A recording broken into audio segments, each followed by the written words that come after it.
This is Maurice Jones-Drew, and you're listening to the What's Bruin Show.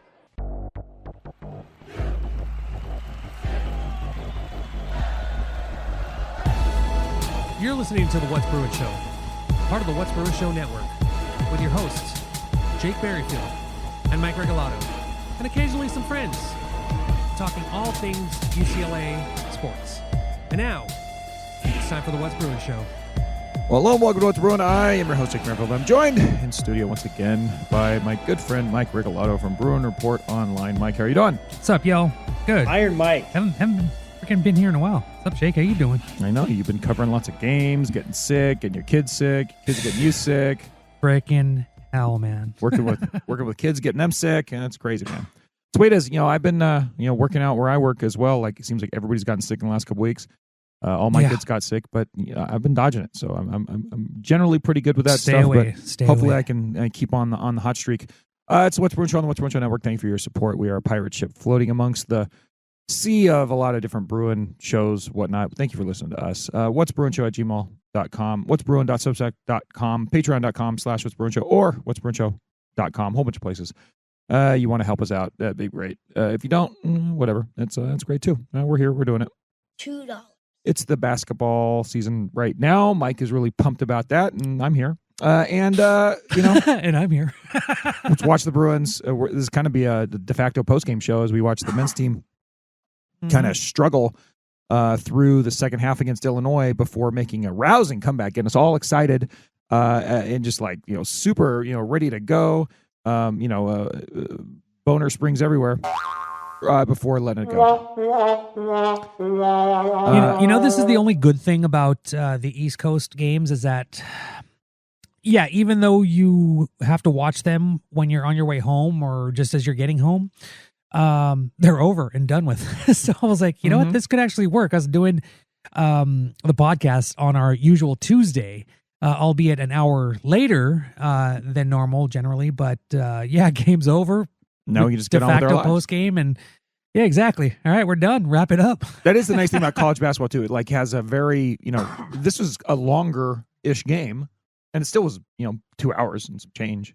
So it's you go to an NBA game and it's way over 2.5. NFL they fit into that 3-hour window. College football, for Christ's sakes, that could be a 4.5-hour adventure if you're not lucky. Yeah, really. So college basketball still, those 20-minute halves, get it in and out, and you win, you lose, try again tomorrow or whatever. Today the Bruins lost. Yeah. And it's a bummer. But we'll talk about it in a minute. Yeah. There's also the hotline, 805-399. For WBS. Sucker Ran Troy. They got a new dog. It's a cute little dog named Badger, little puppy. I don't know how advisable it is to have 2 dogs in an apartment, but hey, they're going for it. Oh, well, Hey, that's their choice. And it's a cute dog. So I look forward to meeting little Badger at some point. But Sucker Ran Troy for you guys. And I don't know. Let's get on with the show, I guess. We'll see if we have headlines or not. But Mike, do you actually have any headlines? Honestly, right now, the only headlines pertain to biasly the best female basketball player in college basketball right now, as Lauren Betts. She's been chosen for the mid-season John Wooden Award top 20 watch list. Just a baller, man. Wait, whoa. Uh-huh. So the headline is Lauren Betts is on the watch list. Mid-season watch list for the John R. Wooden Award. What's the difference between the mid-season watch list and the preseason watch list? Is there any difference Preseason, I think there are 50. Oh, 50 50 players down to 20. on that. Yeah. Well, there exactly. we go. I guess that's good news. Yeah. And then last week, that's how much of a headline, Mike. I'm not too thrilled with the headline. But it's Lauren Betts continues to be on a list that says she's really good. But it's whittled down to less. Like than this half. could be like some schmo from freaking I don't know what's a good high school football team? Sentinel. Centennial. Thank you. Hey, Mike, that's where I grew up too. That's good. Good pull. Some schmo from Centennial narrows the Bruins down from top 50 on his list. Top 20. Wow. That's so. Yeah, I know, Jake, but it's a way to show badassery. So, Mike, I want a better headline than that. How about this? Kiki Rice named as a top 10 finalist for the Nancy Lieberman Award for top point guard in the nation. And on top of that, You know what I say that? guess who? You know why I say that? What? Sounds rumpy pumpy. Lauren Betts tabbed as finalist for the Lacey Leslie Center of the Year Award. So Betts, Kiki Rice is getting some recognition as a top point guard. Betts is getting attention for not only a top center, but one of the top players in the nation. This might get to the chopper drop. Yeah, exactly. Get to the chopper. Yeah, these are basically, we know this type of situation, but it's good to see them actually get that honor, especially as they start whittling it down. I am teasing you, Mike, and that is fun, and we're actually, we're But yeah, obviously no super more proud of Lacey, but the headlines are kind of dry if that's what the headlines are. That's okay. That's okay. We did it. You know what's And even, now it's done. You know what's even drier? Yeah. What? Not a single Bruin getting tabbed for a midseason men's Bruin player tabbed for any midseason award watch list. Bro, So- that's rough, bro. Yeah, Bummer. Yeah. Oh well. But anyway, And they're not in the top 25. they got shafted this week. And they're not. Should we just get into it? Well, obviously not, because they just lost to Illinois. So it looks like the prognosticators, the pollsters were right. Right? To an extent, yeah. That's what No, I was wondering. I agree. I agree with you. Mike. But it's like now they're certainly not. But yeah, getting ranked. they went on a 7-game winning streak. Here's a thing where I believe that they got shafted. They go on a 7-game winning streak. Hold on. Okay. Is this a headline or is this No. basketball talk? Let's get into basketball. This is basketball talk. Let's get now? into Okay, basketball. let's close the headlines and let's get to basketball talk.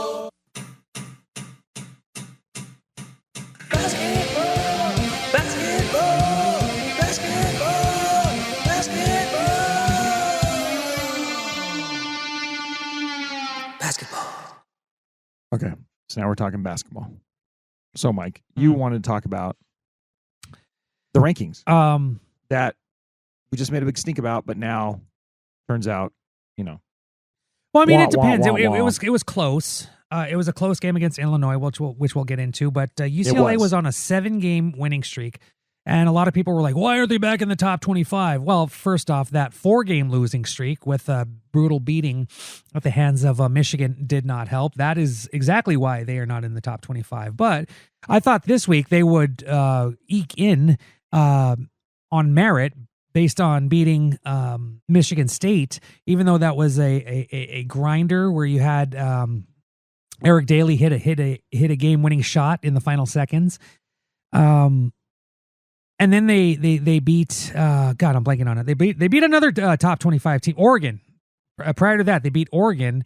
They just beat the crap out of Oregon in that game. Do you really get credit for beating the Ducks, because they are, kind of wimpy? Yeah, but they also ranked too. So if anything, it's a good resume builder. You don't even have teeth. No, I agree with you, Mike. And then against Penn State's not doing well. So the Bruins just whipped on them, capped a 7-game win streak. Everything's looking really good. And then they go to Illinois. Well, here's the thing, though. Like, we'll talk about the Illinois game in a minute, but no, I'm with you, Mike, and I think that I completely agree that the Bruins were getting shafted in the rankings. But it kind of sucks when you make a big stink about the Bruins not being in the rankings. We're all go Bruins over here for the last Bruins. Go Bruins. couple Go weeks. Bruins! Go Mhm. Bruins. We're all go Bruins, and then the very next game they lose in a nice comeback effort to Illinois, but they still lose the next game. So now all those pollsters are like, we're not ranking top 25.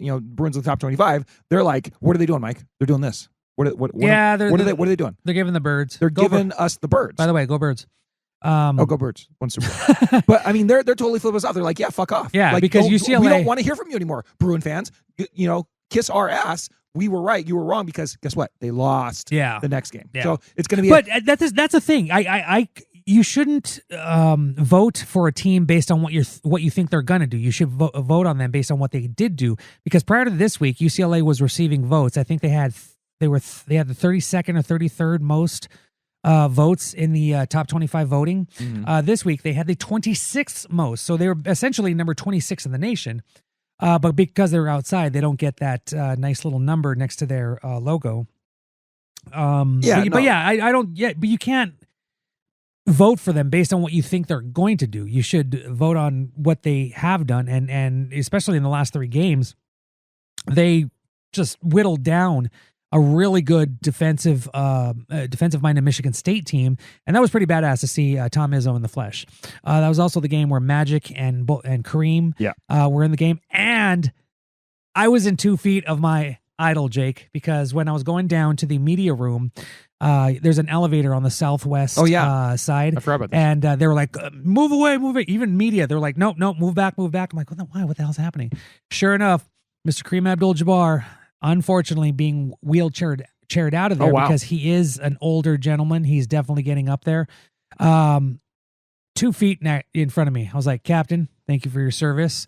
Walked. He say, "Fuck off, rolled Mike"? past. No, but he's. Yeah, you were dragging Lanier and Walton up the court. Listen, kid. But my dad says you don't try hard enough, especially in the playoffs. The hell I don't. But yeah, so then go down and do the media scrum for that game. But yeah, 2 games in which UCLA beats a ranked team. They sweep Oregon, who was ranked in both teams. They absolutely should have been ranked in this game. Now, 1 game later, you blow it. Although that was a hell of a comeback. It absolutely was. We haven't talked about it yet. Yeah, exactly. We're about to talk about it. But yeah, they had a noble effort, but they lost the game, and so now we can't really. Yeah, it's definitely a trombone. And the point being is now that we're going to talk about the game that just happened, but the game that was, but they have 6 more regular season games, and then they got the tournament, and that means that we have to, they got to do something with these last 6 games in order for us to start making the argument again that they should be ranked before the tournament, the scenes for the NCAA tournament, all that stuff start coming out, right? And that's okay. It's okay. They still have an opportunity to finish very strong in the Big Ten. They still have the opportunity to have a decent seed, and the thing is that they are playing pretty well.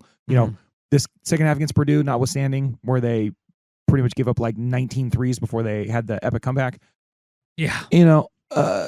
That's Or 1 Illinois. game out of the last 8, and they've been playing very well, and they still played pretty well in this game.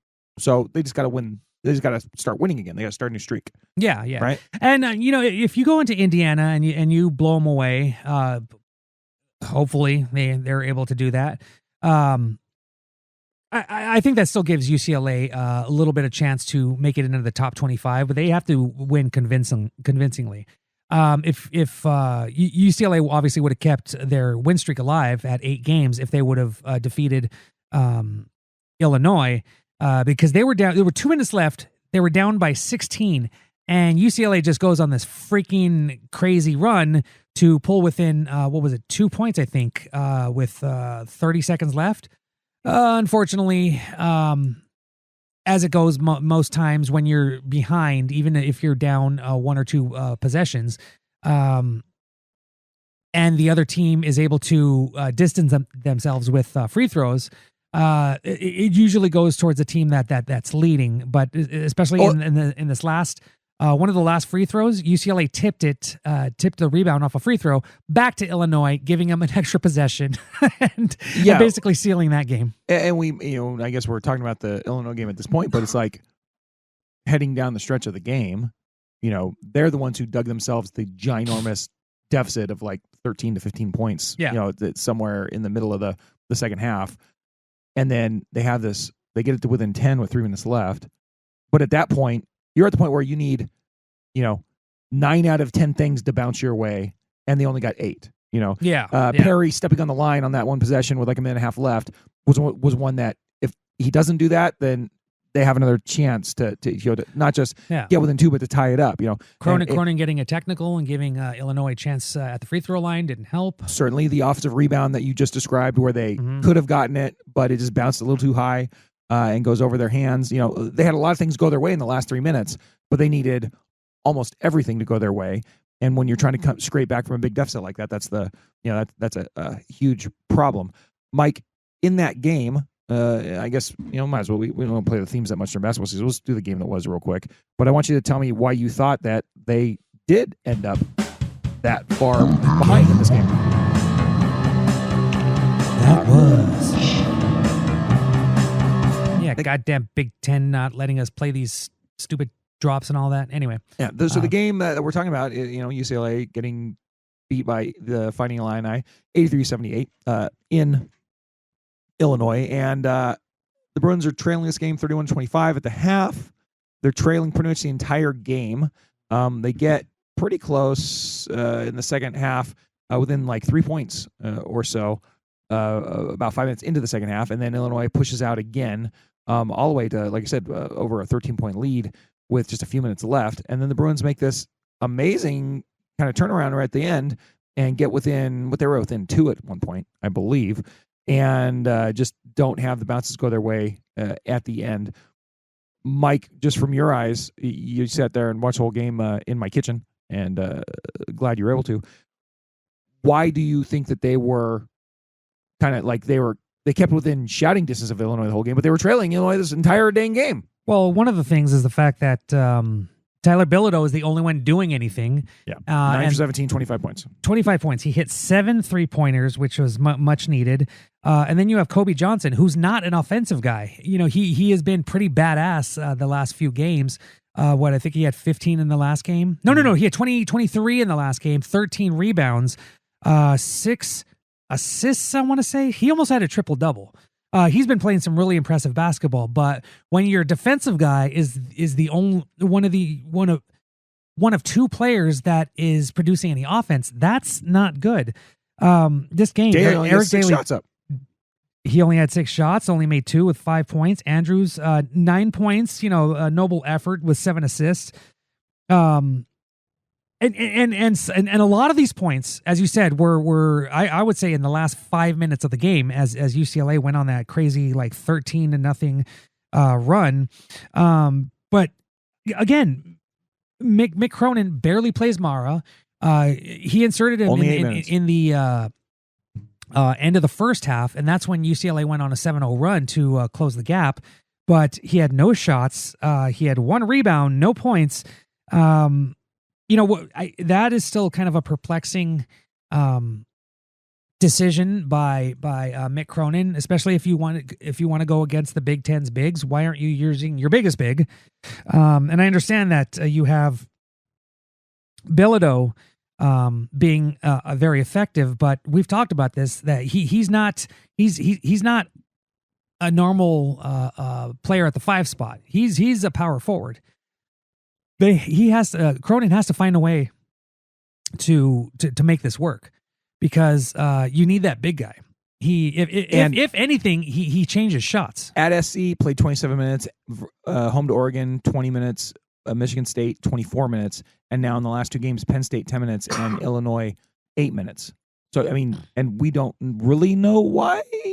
From your eyes, was it coach's decision based on matchups, or just most likely that he's just rotating out because of he's in the doghouse again for some reason? I haven't heard about him being in the doghouse, which is very perplexing, especially since he is very productive when he's on the court. When he was getting like those 30-minute games when Bilodeau was out, he wasn't producing as much per minute, but he was still getting, a lot of good shots. He was getting points. He was getting rebounds. He could be a better rebounder, but when you have a guy that can alter shots and can straight out, flat out block dudes coming to the rim, especially when defense is your mantra, I don't understand why Mick Cronin is not playing him more.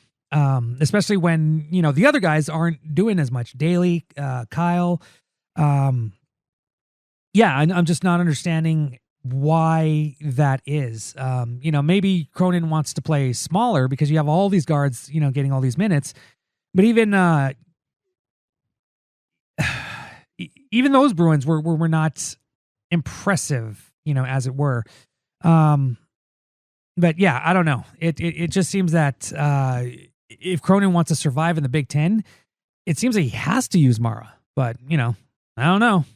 Well, the crazy thing about this game is that it's not like they shot horribly. Obviously, 10-15 from the free throw line. They started something like 12 of 13, I believe it was. In this game. But it's like... But they improved. Second half was an offensive display. Yeah, 48% from the field, 52% from three-point line. But on the flip side of that, Illinois shot over 50% and 90% on the free throws. And they had 20 free throws.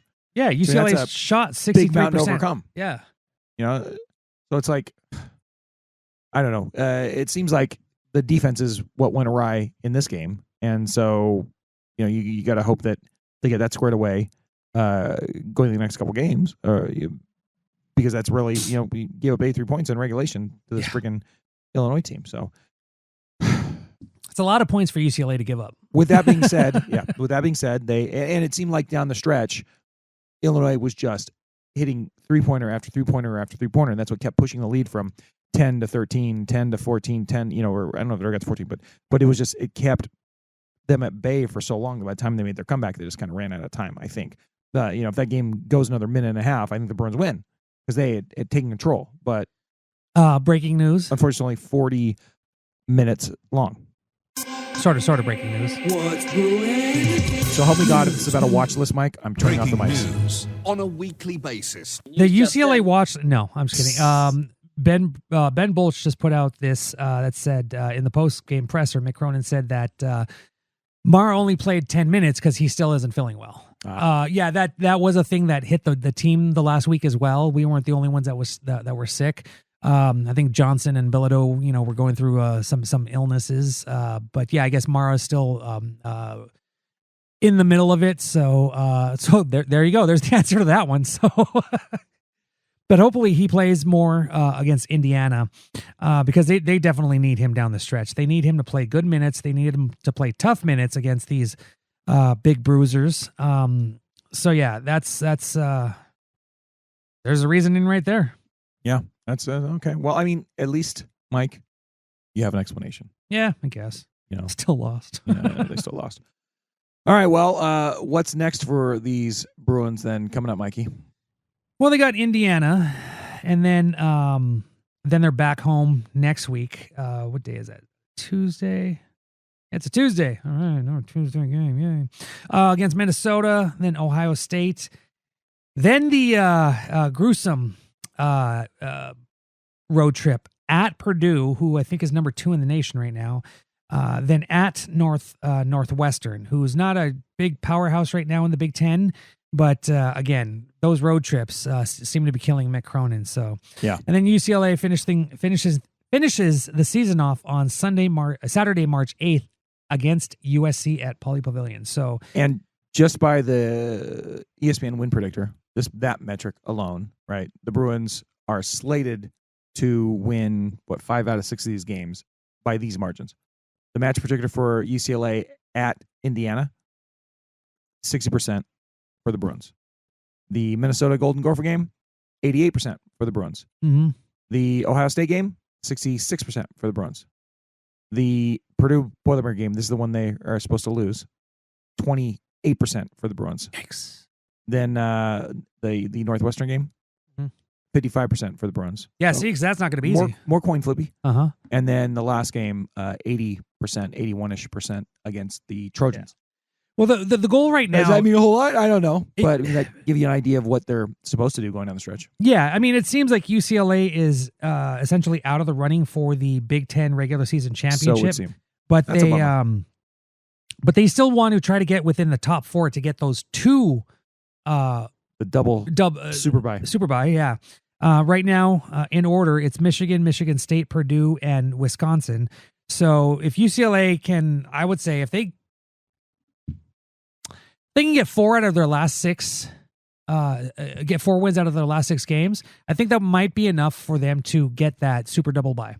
When you look at it, though, the only team on that list that they play going down the stretch is the Boilermakers. Yeah. So, one worth their salt. But yeah, but again, as we saw, Wisconsin's still got to play Purdue, which seemingly they probably should lose that game. And they have to play Michigan State. Who knows if they'll lose that game. Otherwise, they got to play this Illinois team. Maybe Illinois can come up with a big winning streak. That might knock the Badgers out. Who knows? Who else do they have to play? Sparty. So, Sparty and Wisconsin. Sorry, Purdue's number 7. There'll be a 2. loss there. Huh? Sorry, Purdue's number 7, not number 2. So, bottom line is there's going to be some losses because Michigan State, Purdue play each other. Wisconsin, Purdue play each other. Wisconsin, Michigan State play each other. So, there's going to be a little bit of cross-mixing. So, there's going to be a couple more losses there. Gosh, if the Bruins could somehow manage to beat Purdue, that would be huge. In their favor. That would definitely. I think that would solidify them as a top 4 team. Certainly, but even if they don't, they still have a chance to kind of stay in contact and then kind of sneak in there at the end. Mm-hmm. So I mean, that's probably what they're looking at. And then as far as like the tournament goes, everybody was worried about where the men's team was during that losing streak, and rightfully so. They looked lost, and Cronin's calling people out, and everybody's pouting and everything. But they really did get it turned around and turned into a kind of a fun team to watch. So, hey, they have a puncher's chance if they get in the tournament, and I think we all respect the coach. And I think we all think that there's some these players are going to be fun to watch. So I guess that's what we're hoping for, right? Yeah, because even though they lost, they didn't look like they did during that 4-game losing streak. Still a tough way to lose, but if you can have those second halves where your offense picks up, well, hell, then Bilodeau is not going to be the only one having to do everything, and having your center, your de facto center, being the main factor in hitting 3-pointers. Everyone else has to step up. We've seen Sky Clark step up a little bit, Dylan Andrews, and as I said, Kobe Johnson. But just overall, they have to buckle down offensively. I think the defense is fine. I was worried about the defense for a little bit there at the beginning of this 7-game win streak. But for the most part, the defense has started to come around. And, just insert Mara in there a little bit more, and I think they'll be okay. So, okay, well, with that being said, I guess let's get to the women's basketball talk. Mm-hmm.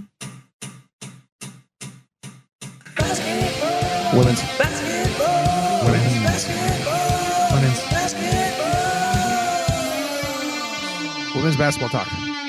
Basketball. Let's go, Nancy. All right, so they're still undefeated.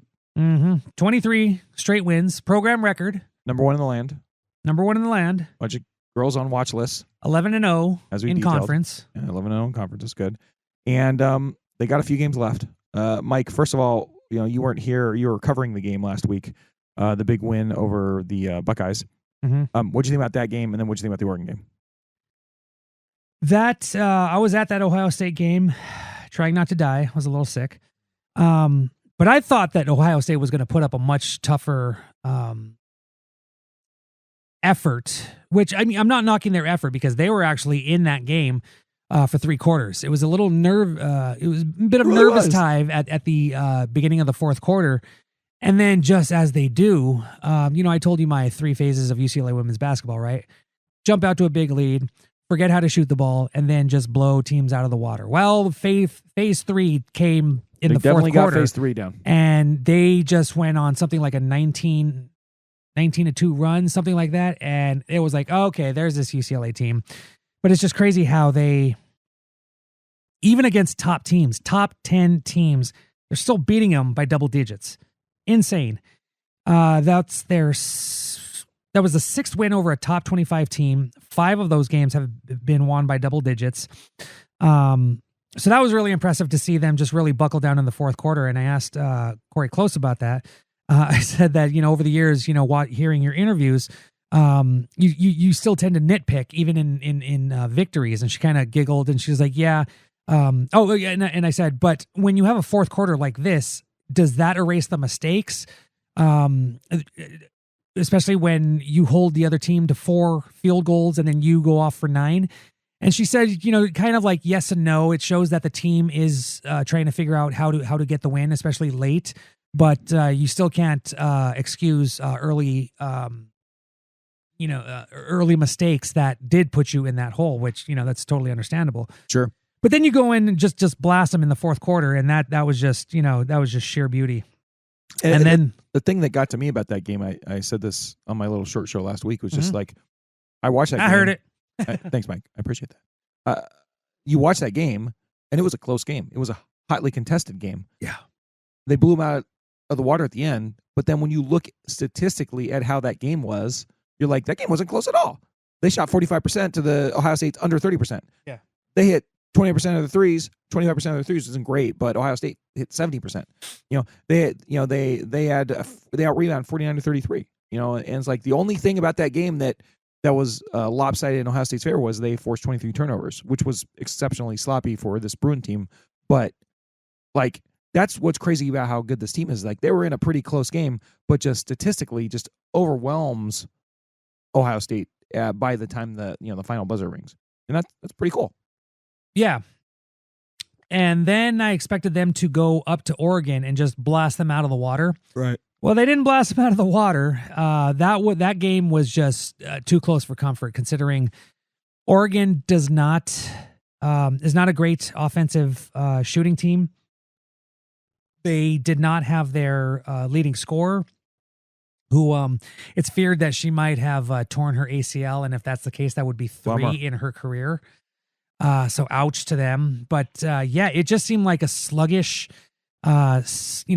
Super Sunday game. I guess they wanted to, get out of there as quick as possible and then watch the Super Bowl, which started a half an hour after the game ended. It's funny. But that was a tough one. You know where they watch it? Do they go back to the hotel or something? Oh, any reporting on that? No idea. They could probably care less. I don't know, but especially with a big game this week coming up. But UCLA did end up pulling away as they in do the second, third quarter, and I wouldn't exactly say pulling away. That's probably not the best way to. They kept Oregon at bay. Well, they pumped out to a 14-point lead and then kind of coasted. Right? Yeah, exactly. They coasted, and they had they got another double-digit win, which kept that streak alive. And now UCLA has 21 straight games in which they've defeated their opponents by double digits. Right. UCLA, I believe, is 4th or 5th in the nation with a plus 26 scoring margin. Insane. But that's going to be put to the test again, Jake. I keep saying when UCLA takes on these ranked opponents, this is going to be this is the toughest game of the season. No, this legitimately is the toughest game of the season at this point. And I don't know what the betting odds are, but the win predictor has them as a underdog in this game. Simply because they're at Galen. Yeah, but still. Yeah. Undefeated, 23-0 or whatever. Well, here's why. Conference. Yeah. But they're not favored in this game. No. USC is pretty freaking damn good. And even though they have 2 losses on the season, they lost to Notre Dame and then they lost at Iowa on the day that they retired Caitlin Clark's jersey. So maybe there was a ghost of Caitlin Clark haunting USC, but they lost that game. And it just seems, in those 2 losses, USC just kind of was not in a good shooting state of mind. Hopefully UCLA can disrupt that this week because UCLA's offense is very good. Their backcourt can really stay in front of the ball. They can cut off passing lanes and really just shut down opposing players. So yes, Lauren Betts is going to be a key figure in this, but I really want to see what Kiki Rice and Gabriela Jaquez, who I figure they'll be the main defenders on Juju Watkins, how they can limit her, because Juju Watkins is a freaking beast. She can just score at will. There are a few games where she struggled shooting here and there, but she's on another world. Almost Caitlin Clark-like. I think she is first in the country, definitely the Big Ten, but in the country, I think she's averaging 23 points, 24 points.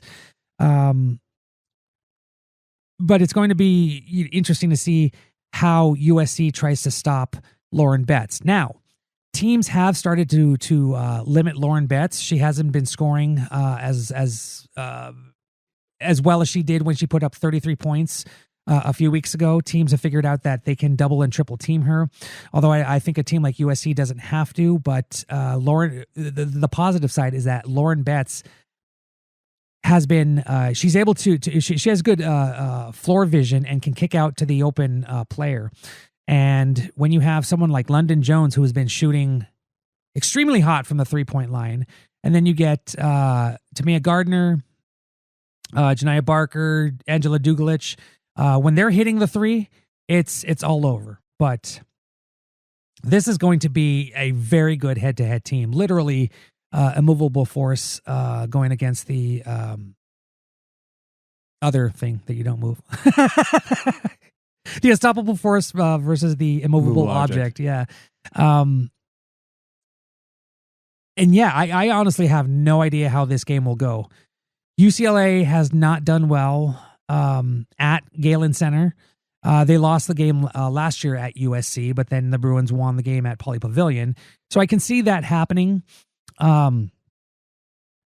But it's going to be, forget the rankings. This is just a battle of two titans right now in women's basketball. And it's going to be one hell of a game. Now, yeah, I think that goes without saying. And so much can swing. The Bruins play the Trojans next, and then they have a few more games, and the Bruins play the Trojans to end the season. Yeah. Now, I'll just give you this for perspective. Here's the win predictor.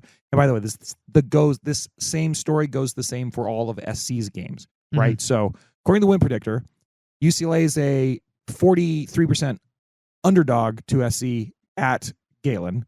Then, 88% favorite against Michigan State, 93% favorite against the Illini, 85% favorite against the Hawkeyes, 98.8% favorite against the Lady Badgers, and then SC, then they're a favorite at Pauley, 63%, 64%.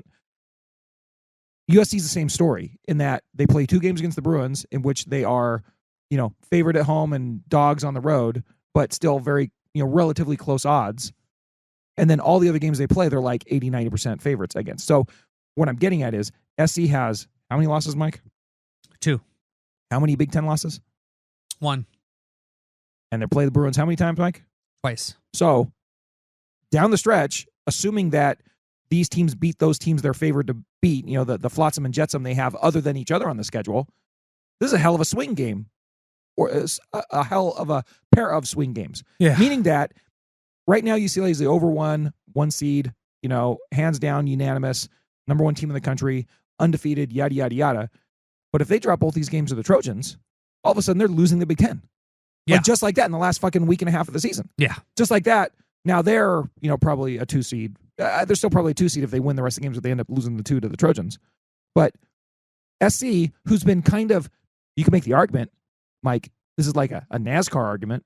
They've been kind of drafting behind the Bruins all season long. The Bruins building all the attention. The Bruins getting all the love, really, because of the gaudy stats and the gaudy games, the undefeated streak and all that stuff.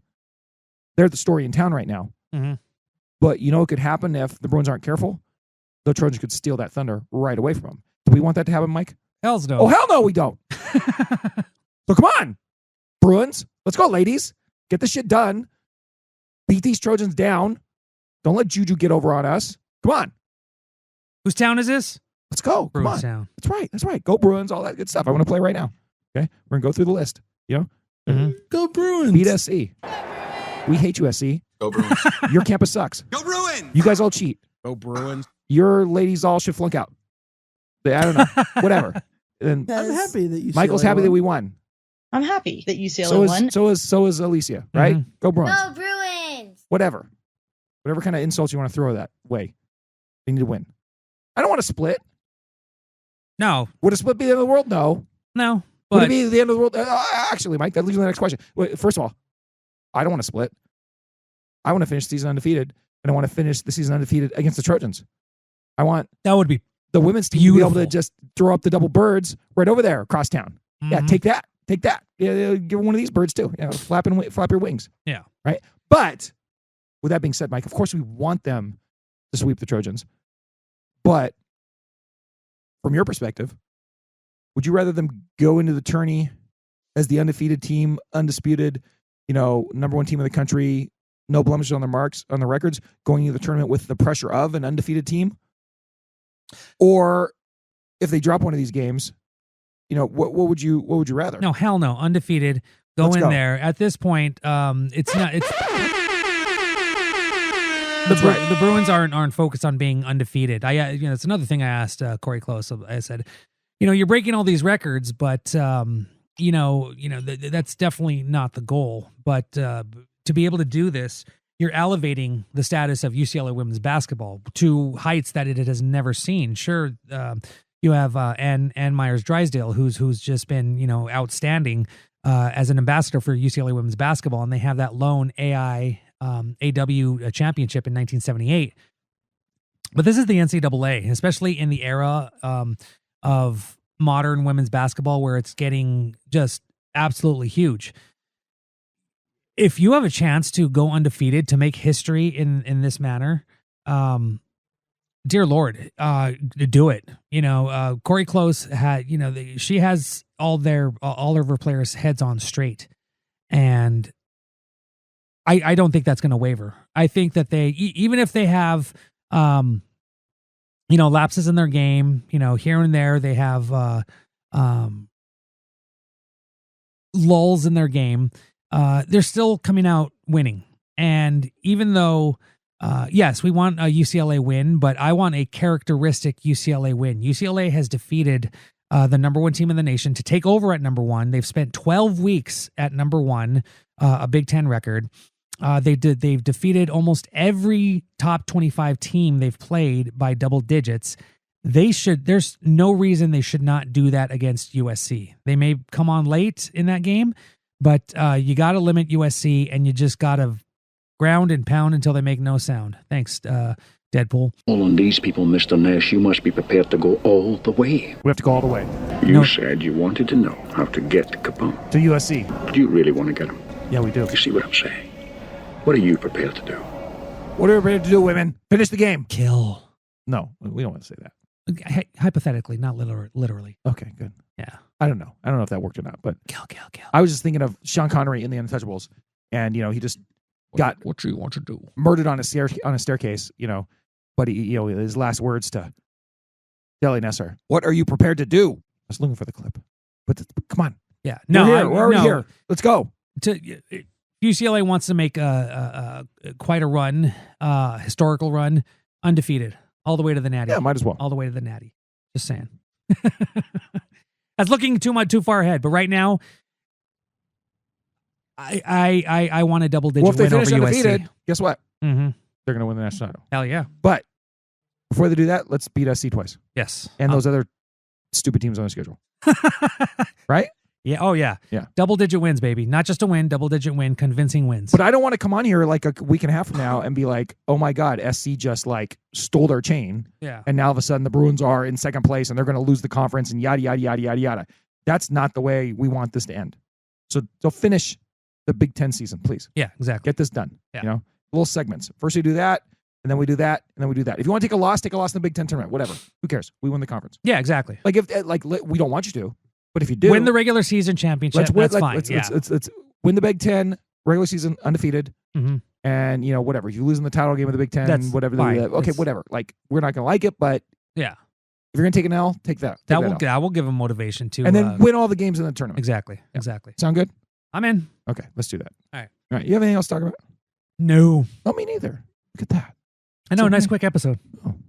What's brewing with you? You ask me. What's brewing with me? Yeah. What's brewing with you? What's brewing with me? What's brewing with you? William Henry Shirley III actually walked into our house. Oh, right. During there was only 4 minutes left to UCLA basketball game.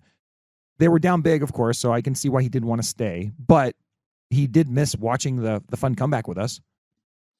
Did he choose to stay, Mike? And it's funny, too, because he walked in. He's like, hey, guys. And he had all this good information. Oh, that guy in Illinois, he does this. And that guy, oh, they did this. Yeah, he's doing that. He knows more about the Bruins now than he ever did. Yeah, I know, right? But he doesn't want to talk about it.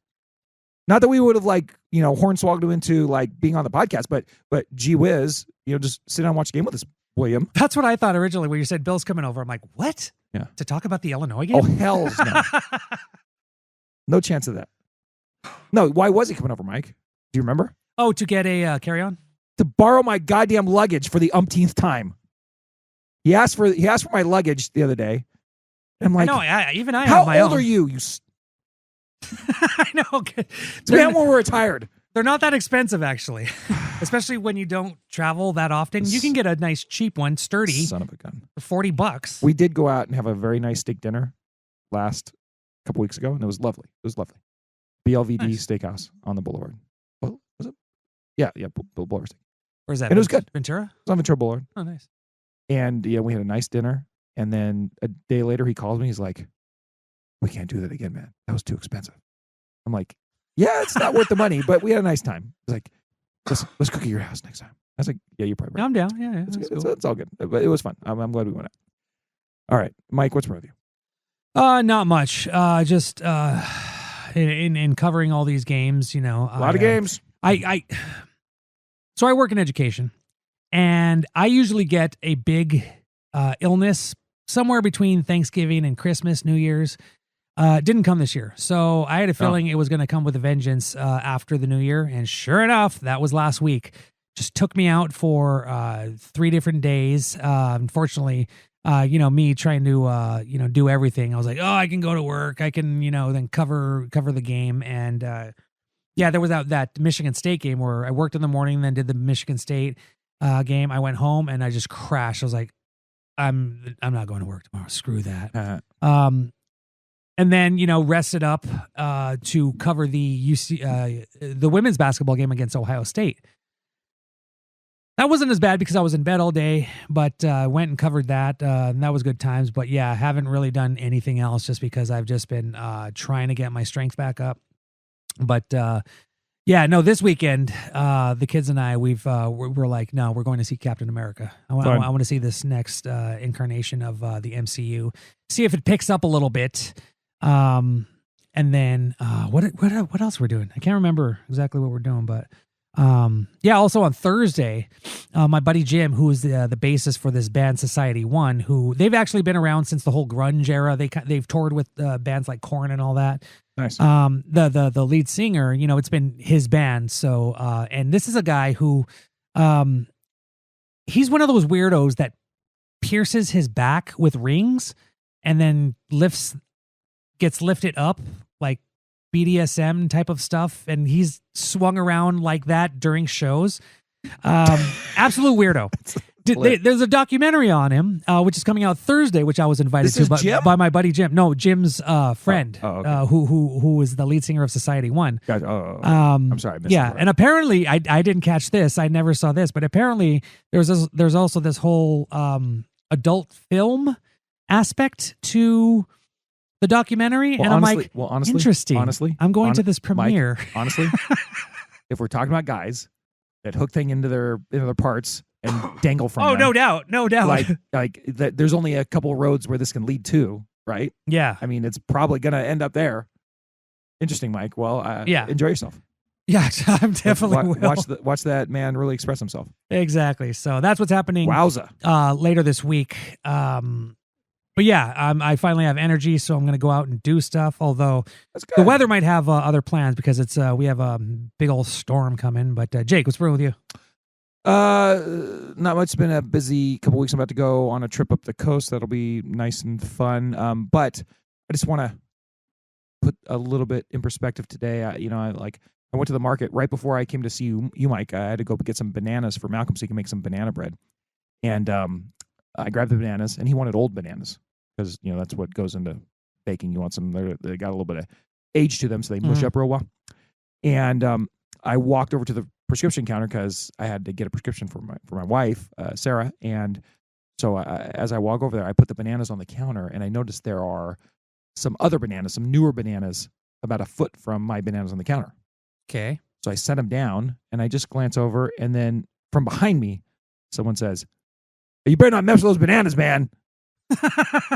And it was obviously in jest, like it was like a guy trying to be funny, because he had bananas there and I put bananas down. And so I look over my shoulder and there's this old guy with a cane sitting there, and I'm like, "Sir, it's okay.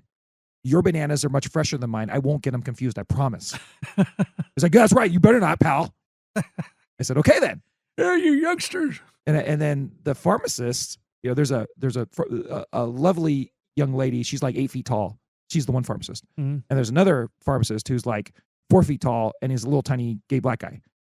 And they're both lovely people, right? And so they start busting up because they're watching me and this old man.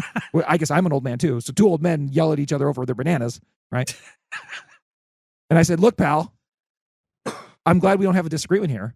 But if we did, I'd be taking those bananas. I'd be running because you ain't going to catch me." He's like, "Okay, I'm kind of spry. I don't know."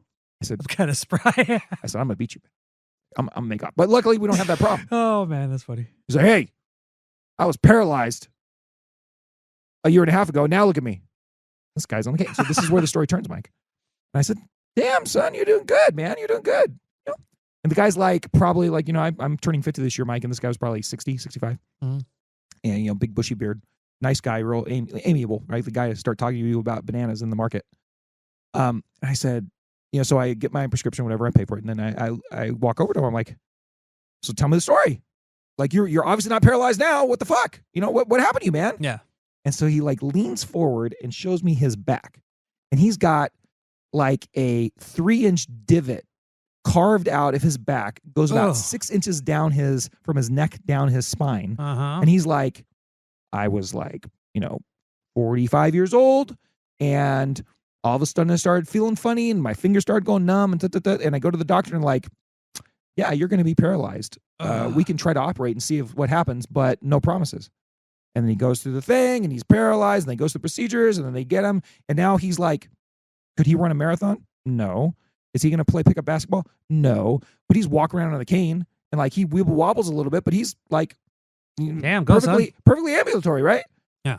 And I'm like, dang, man, that's pretty dang good. He's like, yeah, and like I think about it, and like there's plenty of people with worse problems than I am. I got a house. I got a friend whose house is burnt down in the Palisades, and I got 5 more that burned down in Altadena. Like, I'm still here. Whatever, I'm good. It's just you think about how the things in our lives that bother us or freak us out or piss us off, and I think a lot of times those things are dumb little things relative to what we actually have. Yeah, exactly. You have your beautiful family, Mike. I have my beautiful family, and you need to appreciate that stuff, especially while it's growing right in front of you. Oh, that's the most. Those 3 little creatures are they're my reason to appreciate. Damn right. And so it's like you can only get, just there's always someone who's probably going through it a little bit worse than you. So just kind of keep that in your mind as you go forward. And honestly, I told him, I said, that's an awesome story, and you're a testament to what mindset can do for you. Yeah. Because some people have that problem and they fold up, they fucking roll into a ball, and they die, right? Yeah. Or they're just laying in bed for the rest of their lives. But your mindset can help you through a lot of these things. And then also, if you have the mindset, then you're going to work hard. And you're going to work hard, and you have the mindset, then that's going to lead to good things too. Does it guarantee to pay off? No, but you're going to give yourself the best shot you got. Yeah, exactly. And so I don't know. This happened 20 minutes before we started recording, and yet I was just like, damn, that guy just fucking blew my mind. And it was all over him accusing me of trying to steal his goddamn bananas. So you never know who you're going to encounter out there in the wilderness. And I would just say, don't be afraid to talk to people. Don't be afraid to engage with people. And sometimes you get a pretty goddamn good story out of it. Yeah. So, hey, with that being said, we love you all. And we will be coming back to talk to you about more Bruin basketball. It won't be me next week because, Mike, I intimated this a minute ago, but I'm going to be gone. I'm on vacation. So if you want to do a show next week, great. If you don't, then oh well, we'll do it 2 weeks from now. Yeah, I'll probably do it on Monday because we do have a basketball game on Tuesday. So yeah, I'll get that out earlier in the week. And Mike, hey, do what I do. I did 15 minutes of madness. It doesn't have to be long. I wanted more though. I was like, you do what you want. And I had it 1.5 speed. Yeah. And I'm like, it goes fast. Yeah, I'm like, let's go. Like, thank God Jake was able to put this out because I didn't have time. Yeah. And but yeah, after 15 minutes, I was like, damn it, I wanted more. If I do another solo show, I appreciate that, Mike. If I do another solo show, I'll try to make it a little bit longer. But what I'm saying is, no, but you hit all the points. Whatever we do, we and do. You had football talk, a little bit of football talk. Carpet bagging son of a bitch, Chip Kelly. Oh my God, I've been wanting to have a reason to try to get back into Raiders fandom, and they just keep pushing us away. They keep pushing us freaking away. Mike, bolt up, baby. Join the dark side with Jim Harbaugh. I was thinking, should I? Yeah, should I maybe follow the Chargers or the Rams? Like, ram it. You can ram it. Yeah, ram it. Ram it, bolt up. Just, the autumn wind is no longer a pirate. I mean, honestly, both are good options because both have the colors of UCLA for the most part. So. For the most part. Yeah, especially the Bulls. Yeah, exactly. Yeah. All right, Mikey, this is great. I will see you in a couple weeks. And all right, guys, if you want to call the hotline, 805-394-WBS, tell us how you feel about the women's game against SC. Mikey, if you do record and I get calls, send it to me and I will plug it in and we can do that. I could do that remotely. I'm just not doing a proper show. All right. But I would love it if we got some calls. Yeah. Call us about the men's team, the women's team, whatever, or call us about anything else. But I'd like to have at least a couple calls before next week. But if not, whatever. Hotline is 805-399-40BBS. Secretary Troy. And great. Thanks for listening. And until next time, Mikey, what do we say? Go Bruins. Good evening. Smoke 'em if you got 'em. That was the What's Bruin Show. Try us tomorrow. Same bat time, same bat channel. It's gotta be in or out, Mom. In or out. Well, I need the door closed. Thank you for your cooperation. Dude, brah, we play some ball on the West Coast. The final word is boob.